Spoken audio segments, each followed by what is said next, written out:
Hi guys, how are you all. मैं जानता हूँ कि अभी सब चीज़ें ठीक नहीं हैं, स्पेशली उन बच्चों के लिए जिनका अभी नवंबर 24 का रिजल्ट आया और किसी भी कारण से वो क्लियर नहीं कर पाए। जो बच्चों का क्लियर हुआ उनको बहुत बहुत शुभकामनाएं। ये वीडियो उन बच्चों के लिए नहीं है जिनका क्लियर हुआ है। मैं उन बच्चों के लिए डेफिनेटली एक अलग से वीडियो बनाऊंगा, उन बच्चों के साथ हम अलग से सेलिब्रेट करेंगे। But this video is dedicated to all the students जो किसी भी कारण से सीए फाइनल नवंबर 24 में क्लियर नहीं कर पाए हैं। सबसे पहले तो गाइज मैं आपको एक बहुत ही इंपॉर्टेंट बात बोलना चाहूंगा कि आप फेल नहीं हुए हो। आप फेल नहीं हुए हो, इट्स जस्ट कि अभी आपका क्लियर नहीं हुआ। अब आप बोलोगे कि सर एक ही तो बात है, ये बात एक नहीं है। फेल होना इज इक्वल टू लाइफ में फेल होना। आप लाइफ में फेल नहीं हुए हो, अभी आपकी पूरी जिंदगी बची है। मेरे पापा कहते हैं कि जब जब मैं सीए कर रहा था, जब मैं सीए में फर्स्ट सीए फाइनल के फर्स्ट अटेम्प्ट में मैं जब फेल हुआ था, सो आई वाज 22। सो मुझे पापा ने बोला कि उसमें क्या दिक्कत है, अभी तेरी लाइफ का 1/4 हिस्सा हुआ है, अभी तेरी लाइफ का 70-80% हिस्सा बचा हुआ है, तो तू ऐसा क्यों सोच रहा है कि तू फेल हो गया। फेल होना इज इक्वल टू कि आप लाइफ में फेल हो गए। तो इसीलिए मैं आपको कह रहा हूं कि अपने आप को फेलियर मत मानिए। आप फेल नहीं हुए हो, इट्स जस्ट कि अभी हमारा क्लियर नहीं हुआ है। अब ऐसी कौन सी चीजें हैं जो मैं इस वीडियो के जरिए आपको अपनी तरफ से मैसेज देना चाहता हूं। डेफिनेटली हो सकता है आपने मेरे इस वीडियो से पहले कई सारे फैकल्टीज के वीडियोस देखे होंगे और हर फैकल्टी कोशिश यही कर रहा है कि किसी भी तरीके से आपको वो मोटिवेट कर सके, आपको हम बाउंस बैक की स्ट्रेटेजी बता सके। ये वीडियो भी उसी के लिए है। बस हाँ, इस वीडियो में मैं आपको एक छोटा सा मैसेज ये देने आया हूं कि हो सकता है इस मोमेंट पर आपके दिमाग में कुछ ऐसी चीजें चल रही हों जिसकी वजह से आप कुछ गलतियां कर सकते हो। देखिए, क्लियर नहीं हुआ, ओके, ये एक इवेंट था जो हो गया, बट हमें अपने फ्यूचर के आने वाले इवेंट को ठीक करना है। उसके लिए अभी से ही ऐसी कौन सी चीजें हैं जो हमें बिल्कुल भी नहीं करनी चाहिए, ऐसी कौन सी मिस्टेक्स है जो आम तौर पर की जाती हैं, जो मैंने पर्सनली अपने टाइम में की थी। जब मेरा सीए इंटर का रिजल्ट आया था तब, फाइनल के रिजल्ट में नहीं। फाइनल के रिजल्ट में मुझे मेरे पापा ने मुझे बहुत सपोर्ट किया था, मुझे बहुत हेल्प की थी, पर इंटर में किसी वजह से मैं उतना लिंक नहीं कर पाया और मैंने कुछ मिस्टेक्स की थी जो आज पर्सनली मैं आपके साथ शेयर करना चाह रहा हूं। और मैं चाहता हूं कि ये 5 मिस्टेक्स आप कभी मत करना। सबसे पहली मिस्टेक है, डोंट इग्नोर योर इमोशंस। देखिए, अभी आपके मन में ना बहुत सारी इमोशंस आती हैं, आने दो। सबसे पहले मैं आपको बोलूंगा, आप उसको अवॉइड मत करिए। जैसे बोलते हैं ना कि सक्सेस को सेलिब्रेट करना चाहिए, वैसे ही मैं आपको बोलूंगा कि अगर क्लियर नहीं हुआ है ना, उसको भी एक्नॉलेज करना चाहिए। अगर आप अपने इमोशंस को इग्नोर करोगे, अगर आप एक्सेप्टेंस की सिचुएशन पे नहीं आओगे ना, आपकी मेंटल हेल्थ पर असर पड़ेगा। और मैं वही चाहता हूं कि ऐसा ना हो। आपकी मेंटल हेल्थ बहुत तरीके से बिगड़ेगी। एक्सेप्ट द फैक्ट कि हां, जो हुआ वो सही नहीं हुआ, इससे बेटर हो सकता था, शायद मैं इससे ज्यादा अच्छा कर सकता था, पर ठीक है, हुए हैं मुझसे गलतियां, ठीक है। तो जो इमोशंस आ रही हैं, उन इमोशंस को निकालो, उन इमोशंस को बाहर निकालो। आपको लग रहा है कि आपको रोना आ रहा है, रो लो। आपको किसी के साथ अपनी फीलिंग शेयर करनी है, आप बिल्कुल फीलिंग शेयर कर दो। ये वीडियो बनाने से जस्ट आधे घंटे पहले एक बच्चे का मुझे कॉल आया और कम से कम उस कॉल में मेरी 25 मिनट उस बच्चे से बात हुई। और उस 25 मिनट के कॉल में शुरू के 8 मिनट तक मैंने कुछ नहीं बोला। मैंने उसको पूरा बोलने दिया। मैंने बोला, तेरे को जो जो तेरे मन में है तू सब निकाल, क्योंकि आपकी इमोशंस बाहर आना जरूरी है। तो आपसे यही रिक्वेस्ट है, आप अपनी इमोशंस को इग्नोर मत करिए, इंस्टेड ये आपको स्ट्रांग बनाएंगी। एक बार आपके इमोशंस बाहर आ जाएंगे तो वो चीज खत्म हो जाएगी, उसके बाद आप कुछ नया करने की सोच पाओगे, ठीक है, और आपकी मेंटल हेल्थ भी खराब नहीं होगी। दूसरी मिस्टेक जो मोस्ट ऑफ द केसेस में बच्चे करते हैं, कोई भी ना जल्दबाजी में कोई डिसीजन मत लीजिएगा। कोई भी डिसीजन जल्दबाजी में मत लीजिएगा। हाँ ठीक है, शायद तुम ये कह सकते हो कि तुम्हारे 6 महीने खराब हो गए, कोई बात नहीं, जल्दबाजी में डिसीजन मत लीजिए। अगले अटेम्प्ट में टाइम है। We should be thankful to the institute for at least one thing कि उन्होंने रिजल्ट बहुत जल्द दिया। रिजल्ट कंपैरेटिवली उन्होंने जल्दी दिया, कंपैरेटिवली उन्होंने रिजल्ट कम से कम हमारे 10-15 दिन बचा लिए। टेक अ पॉज, जल्दबाजी में कोई डिसीजन मत लीजिए। क्या हो जाएगा, 1-2 दिन अगर हम अपना थोड़ा सा डे ऑफ कर लेंगे, अगर हम कुछ भी चीजें सीए के बारे में नहीं सोचेंगे, तो क्या हो जाएगा। वैसे ही अपना टाइम पिछला 6 महीना खराब हुआ है, तो 2 दिन अगर हमने पॉज ले भी लिया तो उसमें कोई दिक्कत नहीं है। एटलीस्ट उन 2 दिनों में हम अपनी इमोशंस भी निकाल पाएंगे और हम कुछ बेटर सॉल्यूशन के साथ आएंगे। हमारे मन में जो 2 दिन बाद जो डिसीजन आएंगे ना, वो डिसीजन हमेशा हमारे अभी इंपल्सिव डिसीजन से ज्यादा बेटर होंगे। सो आपसे यही रिक्वेस्ट है कि अभी जल्दबाजी में कोई डिसीजन मत लीजिएगा, कोई भी डिसीजन मत लीजिएगा। वेदर इट बी कि मैं छोड़ दूं या मैं ग्रुप 1 दूं, सिर्फ ग्रुप 2 दूं, क्या करूं, कोई भी डिसीजन मत लीजिएगा। 2 दिन का पॉज ले लीजिए। अवॉइड प्रोक्रेस्टिनेशन, ये एक ऐसी सबसे बड़ी गलती है जो मैक्सिमम स्टूडेंट करते हैं। हम जब क्लियर नहीं हो पाते तो हम अपने आप को रीएनालाइज नहीं करते, हम अपने आप के परफॉर्मेंस के रिव्यू, हम अपने परफॉर्मेंस को रिव्यू नहीं करते।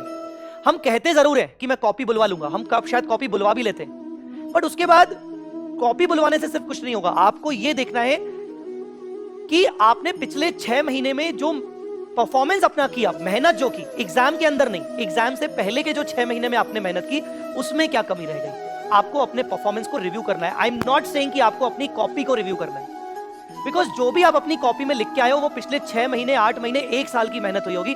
तो वो पिछले 6-8 महीने में, 1 साल में आपसे ऐसी कौन कौन सी चीजें हुई जो शायद अब आपको रिपीट नहीं करनी है।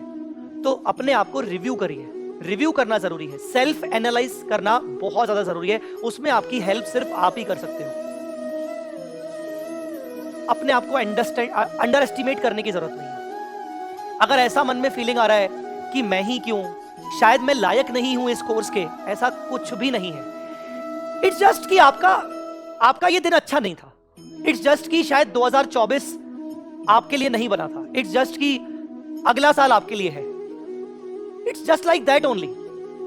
पर अपने आप को अंडर एस्टिमेट करने की जरूरत नहीं है। पता है क्यों? मैं हमेशा बच्चों को बोलता हूं कि तुम लोग ना एक्स्ट्रा ऑर्डिनरी लोग हो, तुम हमेशा से एक्स्ट्रा ऑर्डिनरी लोग हो। मैं हर सीए स्टूडेंट को कहता हूं वो एक एक्स्ट्रा ऑर्डिनरी बच्चा है।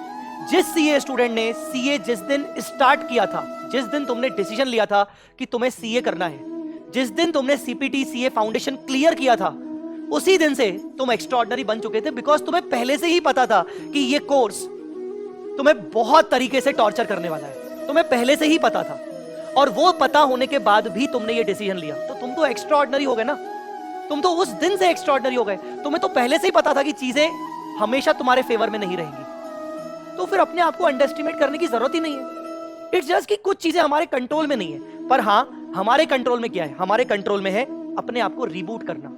रिबूट क्या होता है? जब हमारा फोन हैंग हो जाता है, जब हमारा लैपटॉप हैंग हो जाता है, हमारा पीसी हैंग हो जाता है, तो क्या हम इमीडिएटली दुकानदार के पास जाके, टेक्नीशियन के पास जाके दिखाते? नहीं ना। पहले हम क्या करते हैं कि एक काम करते हैं, स्विच ऑफ कर लेते हैं। पता नहीं क्या हो रहा है, हैंग हो रहा है, चलो स्विच ऑफ करो, वापस से स्विच ऑन कर लो। And if I am not wrong, 90% time वो डिवाइस वापस से ठीक हो जाता है। बस यही आपको करना है। अपने आप को अंडरएस्टिमेट करने के बजाय अपने आप को रिबूट करिए। इसीलिए मैंने आपको बोला कि रिबूट करने के लिए आपको अपनी इमोशंस बाहर लानी पड़ेंगी। आपको थोड़ा सा टाइम लेना पड़ेगा। 2-3 दिन चलेगा, कोई फर्क नहीं पड़ता। 2-3 दिन में तुम कोई अच्छी पढ़ाई नहीं कर लोगे। 2-3 दिन के बेसिस पर तुम्हारा अगला रिजल्ट डिपेंड नहीं करता है। हाँ, अगर ये 2-3 दिन तुमने अच्छे से टाइम लिया, अपने आप को दिया, तो तुम्हारा रिजल्ट जरूर इन 2-3 दिनों पे डिपेंड करता है। तो इसीलिए अपने आप को रिबूट करो। हो सके तो एक पेन, एक कॉपी उठाओ, एक डायरी बनाओ। उस डायरी में अपने थॉट्स लिखो। और ये सच है, ये सच है। मैं इसको भी बेकार चीज मानता था। मुझे लगता था ये क्या लोग बोलते हैं कि यार अपने थॉट्स लिखो। It actually work. जब हमारे सामने कोई होता नहीं है ना हमारे इमोशंस को एक्सप्रेस करने के लिए, तो द बेस्ट पार्ट इज कि आप अपने इमोशंस अपनी डायरी में एक्सप्रेस करिए, अपने थॉट्स लिखिए, अपनी मिस्टेक्स लिखिए कि आपसे क्या मिस्टेक्स हुई हैं। कहीं तो कुछ तो मिस्टेक्स हुई होंगी यार।